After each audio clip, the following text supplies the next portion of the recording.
When you hear the word multitasking, what is the first thought that comes to your mind? When I randomly ask my friends, colleagues, and Twitter, I received some interesting responses. But ultimately, a trend emerged. This trend revolved around many items and being very busy. If one were to visualize this, a juggler would come to mind. Balancing many items in the air, but ultimately, what goes up must come down. Mr. President, fellow Toastmasters, multitasker extraordinaires, today we will look at the many sides of multitasking and why you should immediately stop juggling and instead learn how to surf. We will look at 3 different scenarios: emails, meetings, and commuting, from 2 perspectives. Multitasking, or juggling many items at once, and monotasking, or surfing that wave of work. The goal of this speech is to persuade you to stop juggling. And remember, there will be questions after, so think of questions. How many people here send at least 5 emails a day? Please raise your hand. 15? Keep your hands up if you do. 25? You can put your hands down. According to a market research firm called the Radicati Group, they found that in 2011, the average office worker sends around 33 emails per day. That number increased to 41 emails a day in 2015. Let's take a look at how a juggler would deal with all of those emails. The average day might look like this. Get into work around 8 or 9, immediately start juggling those emails, reading, responding, writing. Probably will take a good hour or 2 before the juggler can get to work on that project that was recently assigned last week, which is due next week. But once they start working on that project, before you know it, the famous email alert pops up, urgent, time sensitive, an email from your boss, pulls you back into juggling. And this is how the day goes. By the end of the day, maybe 1 or 2 hours of work was done to this project. If we look at this same day from a surfer's perspective, come into work around 8 or 9, immediately start working on that urgent project with a looming deadline that we talked about earlier. This time, no emails until around 11 or 11:30, when the surfer has purposefully set aside 30 minutes to do rapid reading and responding of emails. After lunch, back to the project, keeping that email client closed. Not until 4 or 4:30 will the emails be looked at again. In this scenario, the surfer probably worked 5, 6, 7 hours on that project. Let's talk about meetings. I vividly remember a meeting that my team and I spent months preparing for. And as we enthusiastically presented to a senior executive, we noticed that this was one busy executive. We also noticed that he knew how to juggle. In this case, juggling listening to our presentation and dealing with whatever he was dealing with on his device. We didn't hit our goals in that meeting. Take a minute and think back to any productive meeting you've had in the past year. A meeting that comes to my mind was a planning meeting that one of my teams and I had. We had a clear goal, but more importantly, we had some ground rules. No laptops, no devices. By the end of the meeting, the entire team had surfed their way to success. Everyone was committed engaged and excited about what we had decided on in that meeting. This other scenario, most of you are probably familiar with, commuting, driving a vehicle.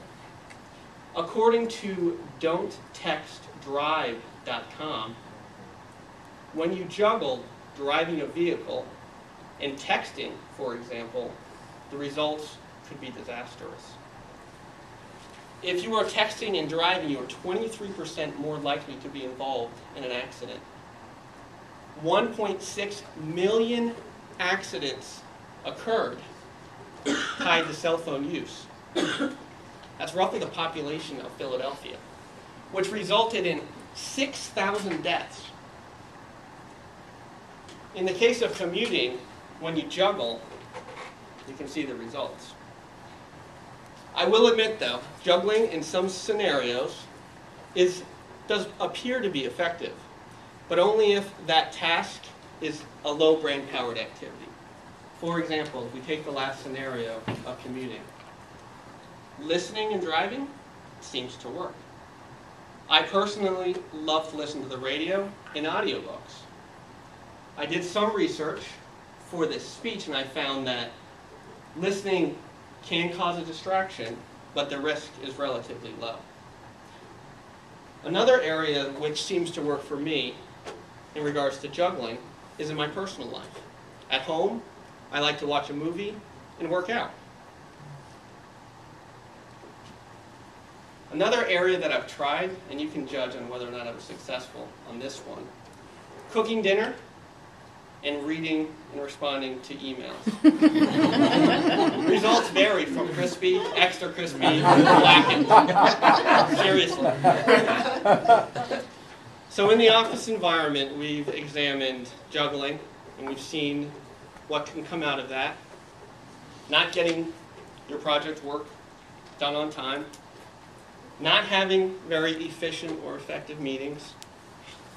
Maybe not making it into work. We've seen what surfing can do, getting that project work done, hopefully on time, having a productive, effective meeting, making it into work alive, always a good one. So you might be asking yourself, how do I stop juggling? Let's look at the surfing example. When you surf in real life, the environment has to be just right. But the key is that there's no distractions. For you to see that wave coming, you have to be focused and you have to be aware. Marilyn Voss Savant, a person with a very high IQ, once said that multitasking arises through distraction itself. Multitasking arises through distraction itself.